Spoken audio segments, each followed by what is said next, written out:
Hi everybody, I just realized that I never started this stream, which is a little embarrassing to me. I just gave the entire presentation to nobody, so we're going to just do it again. So as I said in the chat, there is a slight delay, hopefully not as long of a delay as you've been waiting for between questions, so feel free to ask them along the way, and I'll get to them as I see them. And sorry once again for the delay. Still fairly new to the live streaming platform and missed a couple settings. So we're here to talk about cutting out your cable plan to get a personalized approach to your cable entertainment needs. And to do that, we're going to start by looking at a cable bill. So these are roughly what you'll be paying here in Delaware. We have two options here, WOW and Spectrum. So Spectrum for your cable bill, looking at TV, internet, phone, and everything, is going to be sitting at about $146 for the first year. After that, you'll be at $166 plus taxes. WOW is a little cheaper, so you're looking at about $138 for a similar comparable package, but after their promotional price, about $153 plus taxes as well. And they lock you into an early termination fee, so if you cancel before, I think it's 2 years, then you're going to have to pay a little extra to get out of that. So our goal is to knock that down tonight, but also look at some other options to not just save money, but to get the entertainment that you're looking for. So some pros and cons to cutting cable. Saving money is the big one. People always want to save money as the reason everybody does this platform and this approach. But there's some other options as well.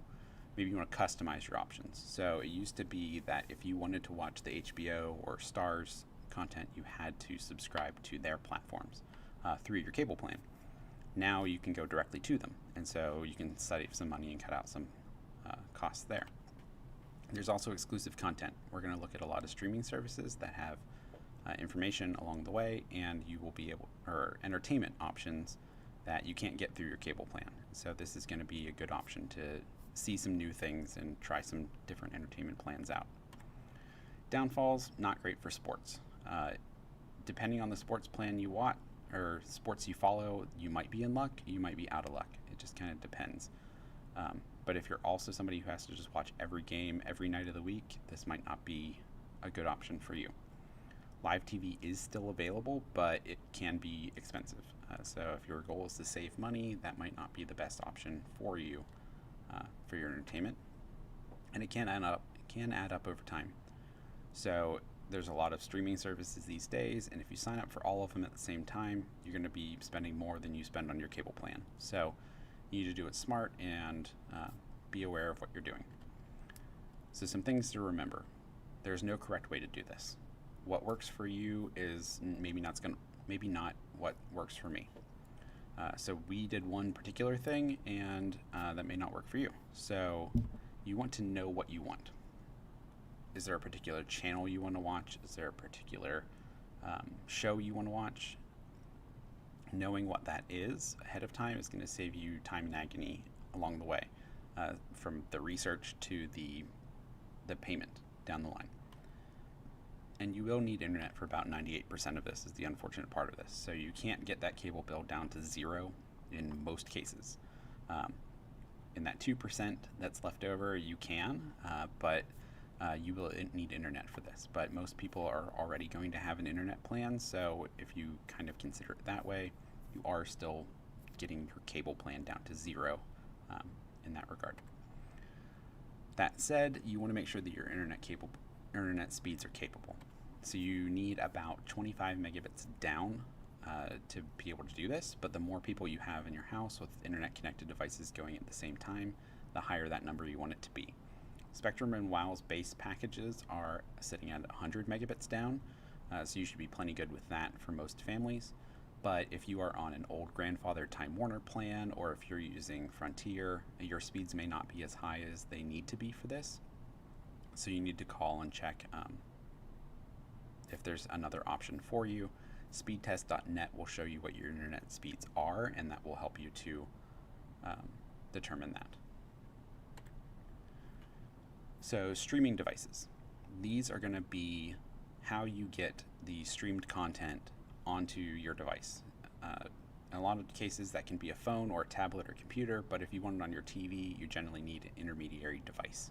That's going to be one of these. So the most common options are the Amazon Fire Stick. This comes in a box or a stick. Both of them use the Alexa voice chat, so you can control your TV with your voice. If that's something that you're into, they have a remote if you're not. Roku is another option. They also have box versions and stick versions. They also have some voice options as well if that's still what you're looking for, but they also have devices for nearly every kind of TV ever made. So if you've got an old CRT version that doesn't have a high definition hookup, Roku sells one for you. If you've got the newest fancy high-end TV, Roku also still has a version for you. Chromecast is from Google. It's a little different, so there's no remote control that works with it. You use a smartphone or a tablet to control it instead. And so, if you don't have one of those, it may not be the option for you, but it does tend to be cheaper than the other ones overall, and so it could be an option for you in that regard. And then there's the Apple TV. This is the most expensive one, but if you're already surrounded by the Apple products all over the rest of your house, this will work well with that and integrate with those as well, and so you'll be able to build that in with the rest of your entertainment options as well. Most of these can be found within smart TVs, so if you have a pretty recently purchased TV, you probably already have one of those built into your TV. If not, just going out to buy a smart TV is not the cheapest option to get set up, but if you're in the market, look for the streaming device that you are interested in, like the Roku or Chromecast, and you can generally find a TV that has that built into it so that you don't have to have a second device sitting somewhere else and use a different remote. The TV we have has a Roku built into it, and I just use a Roku remote to control the TV and watch all the things that I want to use with that. And likewise, if you in your household have an Xbox or a PlayStation, you can get a lot of these things on one of those without having to get a separate device. Once again, not the cheapest option to just go out and buy to start streaming Netflix to your TV, but if you already have one, then the free option that you already have is better than the paid one that you have to go out and do. So let's look at some free options. So this is going to be the plan where you cut cable and you are saving the most money. This is the kind of things that are available for you there. Antennas still work. They're one of the 2% of things you don't need internet for. There's fancy indoor ones like the one on the right that just stick to your wall and are super thin. There's the big ones that you hook onto your roof or stick up in your attic. It all depends on what you want. There's a whole bunch of models. You can go to nocable.org and look at a map of where you are at your house in relation to the transmission towers around the state to figure out what kind of antenna you need. Generally in Delaware, you're going to be looking at an outdoor antenna. If you live down in the Powell area, you may be able to get away with an amplified indoor antenna. It just depends on how close you are to those stations. For me, I need about an antenna that gets a 60-mile range to pick up all the channels that I would want from the various places around the state. But I can start picking up some of them at 30 miles. It just depends on which channels you're interested in, the size of the antenna that you need to get. There are a bunch of free streaming services. So Crackle is kind of the biggest known one, but Plex and Vudu and Tubi and IMDb TV all have free TV that you can watch and free movies. They're ad supported though, so you will get commercial breaks in between along the various parts of your episodes of TV, and you will get them stuck in your movies like if you were watching it on TNT or FX. If you can live with that, this is free entertainment. They're also not always the most recent releases, though there are some exceptions to that rule. And some of them, like Crackle, make their own original content as well, so you can get some stuff there that you can't get anywhere else. YouTube is not just for cat videos these days. There's a whole bunch of people who are making unique content on there. They from a whole range of topics, from woodworking to beauty to cooking and more. Generally, if there's somebody who's interested in talking about something, there's probably somebody who's made a channel out of it. The nice thing is you can subscribe to different creators so that their new releases go straight into your inbox instead of having to go hunt for them all over YouTube to see if there's something new that they've posted. I will be honest, this is the thing I use the most since cutting cable. I found a lot of stuff on YouTube that I'm interested in, and I keep up with a lot of different creators that are all doing interesting stuff weekly, if not daily. So this is really the big bulk of my entertainment these days. And then there's us. So here at the Delaware Library, we have a wide variety of DVDs and Blu-rays for TV and movies, and you can get them free with your library card. If we don't have them, we can probably get it from somebody else around the state, and we can get it pretty quickly generally, although right now our transit times are a little delayed than they usually are, but we can still get things in for you from around the state. And so if you're somebody who wants to watch the newest season of whatever show is out there right now, but you don't have to see it right now, you can wait, the library's got it here for you. We'll have it down the line. But if you want a little bit more instant access, you can get information through Hoopla and Canopy. These are some streaming services that we subscribe to that you get free included with your library card. So Hoopla also has books and comics and music, but they also have movies and TV shows. Every month you get 6 borrows that you can use on 6 different items. I will note that with TV shows, you do have to spend 1 borrow for each episode, so it might not be the best way to watch an entire TV season, but you're welcome to do it that way if you want. And they do have movies as well. And so you can get, like I said, 6 of those, and at the start of the month, your borrows will reset back up to 6, so every month you can watch 6 movies or read 6 books or something. Canopy is similar. They are only movies. You get 8 borrows a month, and they also have a great kids selection of content that doesn't count against your borrows. So if you're looking for books or TV shows or movies geared towards kids, you can kind of really watch a bunch of those without having to worry about how many borrows you have left for the month. Canopy does skew a little bit more towards the art films, but there are some recent popular releases as well, and they have a lot of the Criterion collection available. Pluto TV and Zumo are some live TV options, and I kind of put live in quotes at times when I'm talking about these, because what that means is they have a channel for comedy and a channel for classic TV and a channel for westerns and a channel for home improvement, and you can go and always see something on that topic at any time of day, 24/7, anytime you sign in. But it may not always be the same show at 4 o'clock on Monday as it was last week. But if you're not too picky about what you want to watch, you just want something to fill the time on a particular topic, this could be a great option for you there. They have a lot of options and a whole variety of different kinds of channels, and they do have a few live TV options, typically ranging in the news genre. So if you need some up-to-date nationwide news, you might be able to get some information from them this way. And then the last free option we'll look at is free with an asterisk. These are TV apps. So most cable channels have an app these days that you can watch stuff on your phone, and a lot of times also on a TV that you can download an app for your Roku as well for these channels. They are sometimes free, sometimes paid. It really depends on the channel, and it's hard to describe these in one uniform way. It all just depends on what each channel was feeling like doing. So CBS allows you to watch last night's primetime shows the next day for free. CW lets you watch the last 5 episodes that were out for free, but as soon as a new one comes out, that 5th episode goes away. Other channels will make you wait 2 weeks before you can watch an episode for free. Other ones like History, you have to subscribe to cable to be able to watch anything in their app, which I think kind of defeats the purpose of having the app, but that's me. It all depends on which network you want to watch and what the shows are. It's hard to give a baseline with this. But download them, try them out, see if it's got what you're looking for, and you might luck out into being able to watch relatively recent, within a day or two TV without having to pay anything for it. So that said, we're now going to move into the paid options.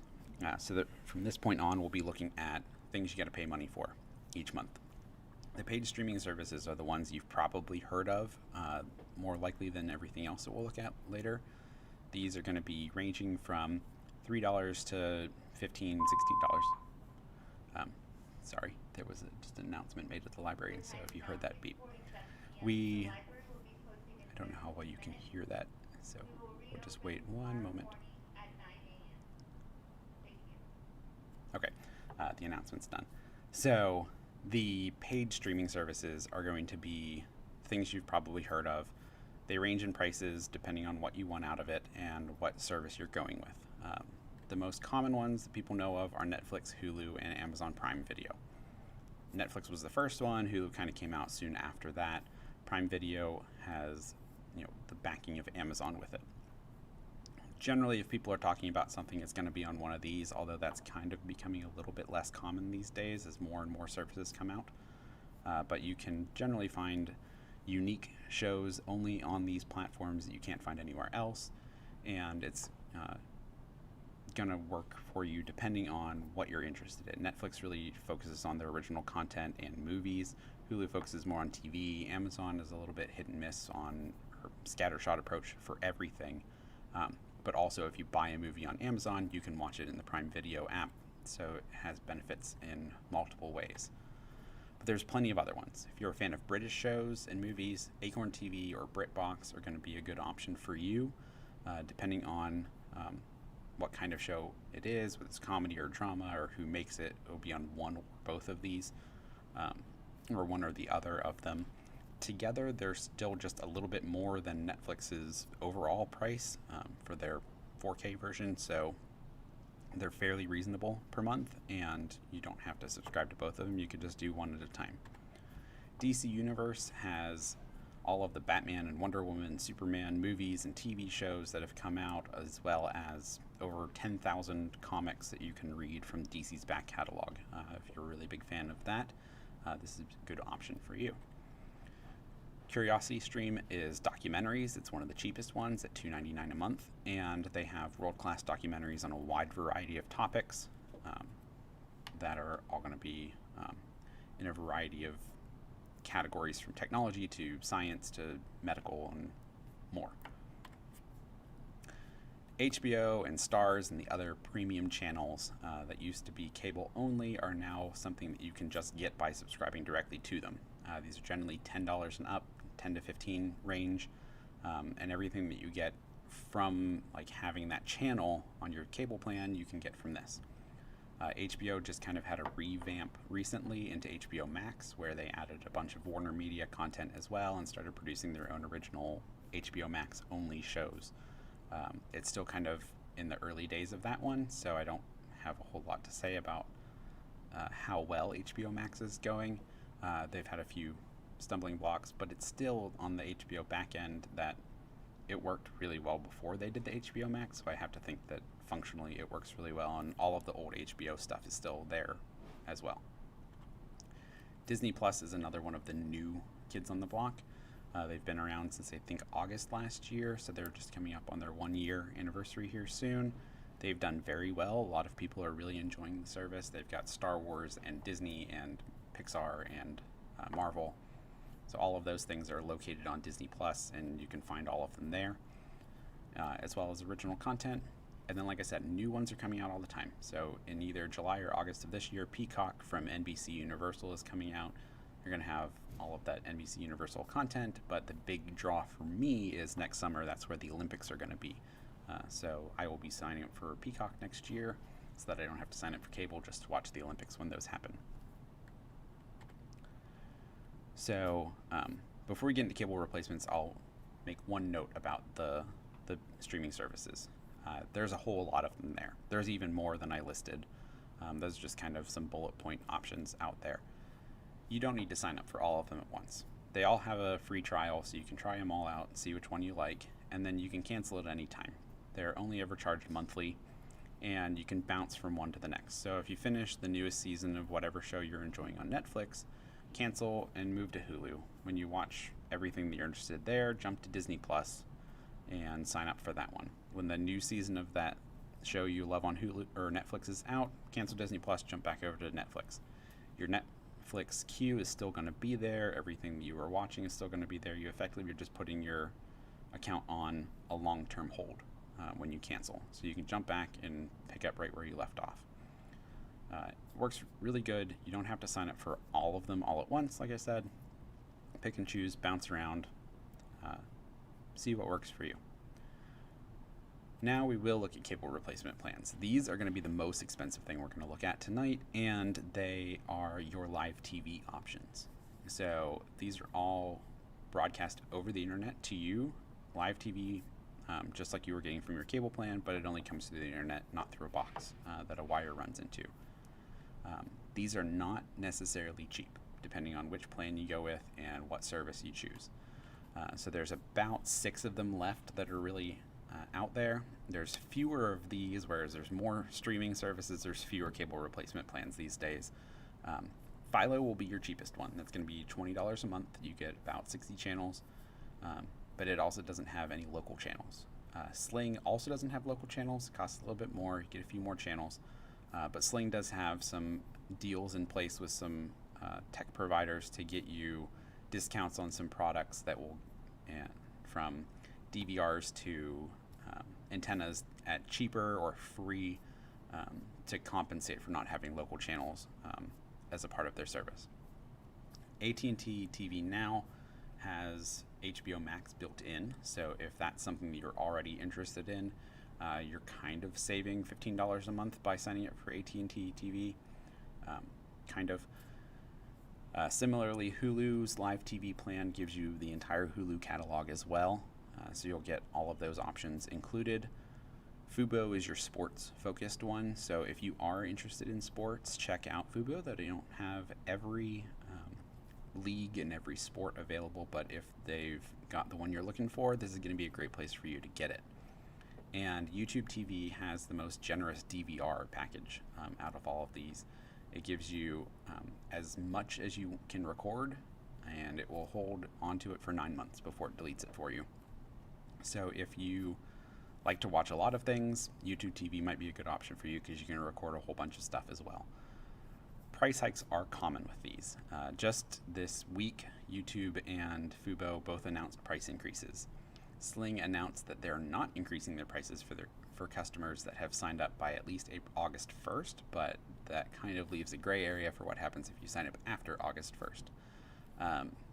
This is not necessarily the fault of the cable replacement plan companies. It's the fault of the media companies that are creating the shows. So your Viacoms and your Disneys and the Turner networks, they all give a flat price on their stuff, and when YouTube adds a bundle of one network's stuff, they have to increase the prices to compensate. And that's why the more channels these have, the less distinguishable they get from your cable plan.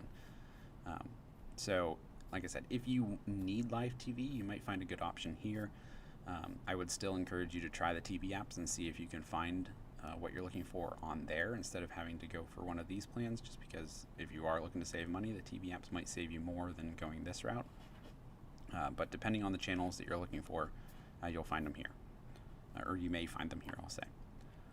All of this said, this might not be for you. You may come in to the end of your exploration on all of this and realize that cable is the one the one service that has a flat rate that you pay every month that gives you 200 entertainment options. It's just kind of the way things work these days. That said, you may come to the end of this and realize that you can live without every channel that's ever been out there, and you can focus on just a few entertainment shows and a couple movies a month, and you can save a whole bunch of money by doing this. It's up to you to figure out what works for you and everything. So let's look at what we did.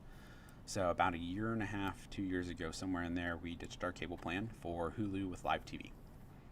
We figured that was the best option for us because we looked at our DVR and wrote down every network that had a show that we watched in the last year.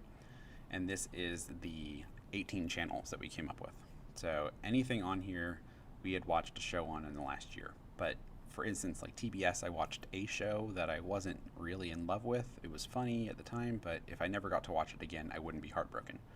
On the flip side, CBS we watched every night, so we needed something that would make sure that we still had that option to watch. When we left cable, we lost science, cooking, and FYI. Not the biggest plan because as a part of the Hulu thing, we could pay another $7 a month if we wanted to get those channels back as a bonus package of channels. There was nothing on at the time that we were really watching, so it wasn't a big deal, but should something come back, we knew that that option was available for us. We did lose BBC America entirely, but we were only watching Doctor Who, and that was in between seasons, so if we had to, or we could live without it until the new season came back, and then either switch to Philo or go watch it at a friend's house that still had BBC access there. And I'll put an asterisk beside the ABC and CW because those never had live TV options, but we could watch them on demand the next day. So we still got to keep in touch with that, even if it wasn't live at the moment. About a year after that, we kind of realized that we were looking to cut back a little bit more. We weren't really watching that much, and a lot of what we were watching, we could get through those TV apps, like I mentioned. So we ditched live TV, went with cable apps, and added Netflix and Disney Plus. And this is where we're currently at.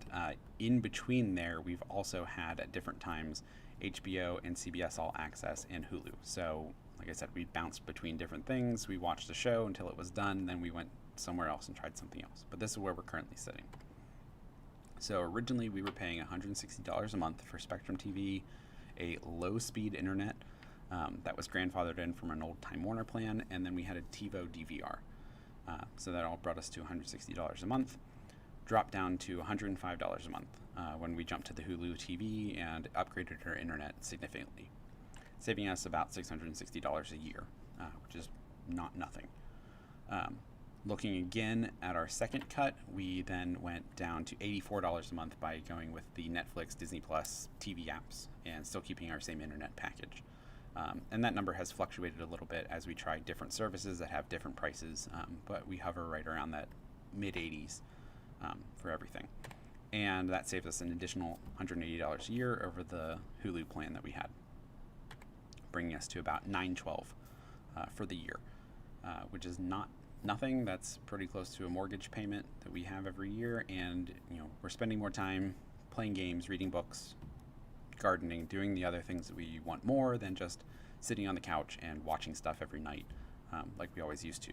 And so part of this might be you find a new hobby, you might try something new, maybe cable isn't as much of a priority for you as it used to be, and that makes the transition a little easier.